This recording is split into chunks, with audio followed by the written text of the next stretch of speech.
Hi மக்கா, நடந்த group 2 mains எக்ஸாம்ல பாத்தீங்கன்னா ப்ரொஃபசர் இளையராஜா கண்ணன் சாரோட தமிழ்நாட்டின் புவியியல் புத்தகத்துல இருந்து நிறைய கேள்விகள் கேட்கப்பட்டிருக்கு. முக்கியமா பாத்தீங்கன்னா டைரக்ட் கொஸ்டின்ஸ் அப்படிங்கறத தாண்டி கான்செப்ட் ஓரியன்டா நிறைய கேள்விகள் கேட்டிருக்காங்க. முதல் கேள்வி பாத்தீங்கன்னா நிலையான வளர்ச்சி எந்த 3 முக்கிய அம்சங்களை கொண்டுள்ளது அப்படிங்கிற கேள்விதான். இதோட ஆன்சர் பாத்தீங்கன்னா பேஜ் நம்பர் 9.81ல கொடுத்திருக்காங்க. அதாவது ஆன்சர் பாத்தீங்கன்னா ஆப்ஷன் பி.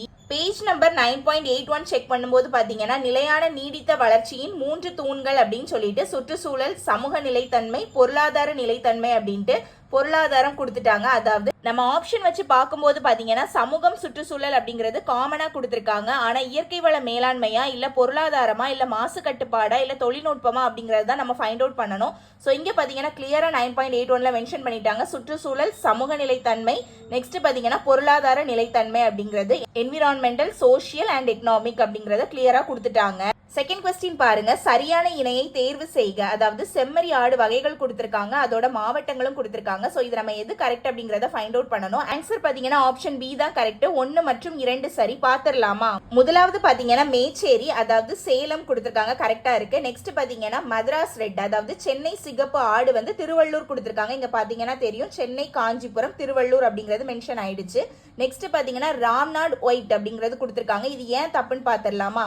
இங்க பாருங்க, ராமநாதபுரம் வெள்ளை ஆடு கொடுத்திருக்காங்க. அங்க ஆப்ஷன்ல வந்து புதுக்கோட்டை கொடுத்திருக்காங்க. இங்க பாத்தீங்கன்னா தூத்துக்குடி அண்ட் ராமநாதபுரம்னு கொடுத்திருக்காங்க.